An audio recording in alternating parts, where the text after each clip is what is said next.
ప్రియా న్యూస్కు స్వాగతం. ఈనాటి ముఖ్యాంశాలు. జనవరి 22 నాడు అయోధ్యలోని మందిరంలో సీతారామచంద్రుడి విగ్రహానికి ప్రాణప్రతిష్ఠ చేయనున్నారు పండితులు.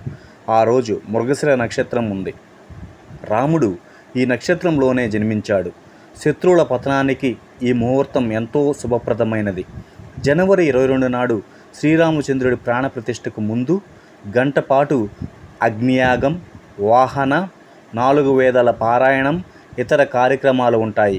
యజ్ఞం చేసిన తర్వాత ప్రత్యేక పూజలతో అయోధ్య శ్రీరాముని విగ్రహానికి 125 కలశాలతో అభిషేకం చేస్తారు. అసలు ప్రాణ ప్రతిష్ఠ సమయం ఏమిటి?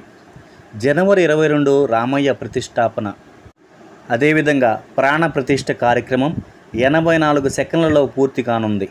మధ్యాహ్నం 12 గంటల 29 నిమిషాల 8 సెకండ్ల నుండి 12 గంటల 30. ప్రాణ ప్రతిష్ఠకు సమయం ఏది? జనవరి 22న రామయ్య ప్రాణ ప్రతిష్ఠ కార్యక్రమం 84 సెకండ్లలో పూర్తి కానుంది. మధ్యాహ్నం 12 గంటల 29 నిమిషాల 8 సెకండ్ల మొదలుకొని 12 గంటల 30 నిమిషాల 32 సెకండ్ల మధ్య ప్రాణ ప్రతిష్ఠ జరుగుతుంది. ఈ 84 సెకండ్లు చాలా ప్రత్యేకం. ఈ ముహూర్తంలో ప్రాణ ప్రతిష్ఠ చేయడం వల్ల భారతదేశం పేరు మారుమోగుతుందని, ఇది అగ్ని, అకాల మరణం, దొంగతనం, వ్యాధి, మృత్యువు నుంచి రక్షిస్తుందని ఆధ్యాత్మిక పండితులు చెబుతున్నారు. మానవ జన్మను ఉద్ధరించడానికి విష్ణువు భగవానుడు రాముడు అవతారంలో భూమి మీదకు వచ్చారన్నది అందరికీ తెలిసిందే. ఈ మృగశిర నక్షత్రానికి సోమదేవతతో కూడా అనుబంధం ఉంది. సోమదేవతను అమరతత్వం గల దేవుడని అంటారు. ఈరోజు మంచి పని చేస్తే అంతా శుభమే కలుగుతుందని నమ్ముతారు.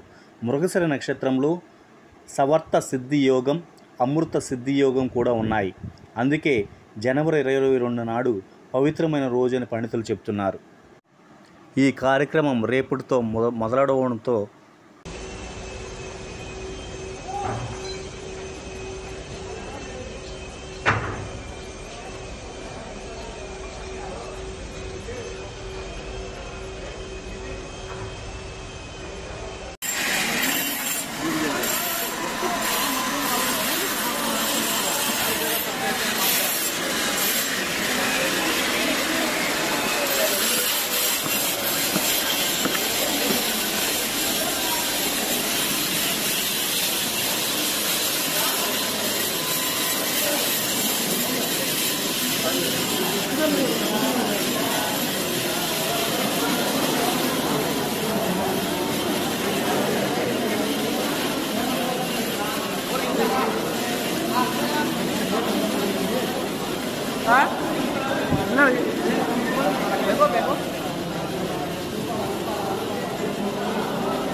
भैया के कहियो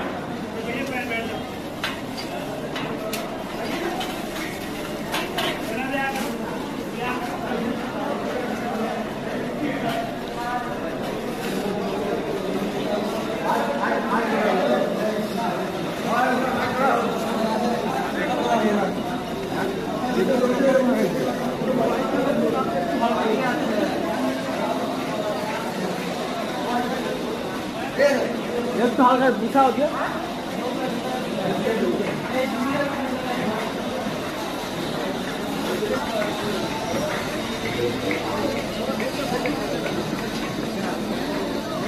जय श्री राम सर।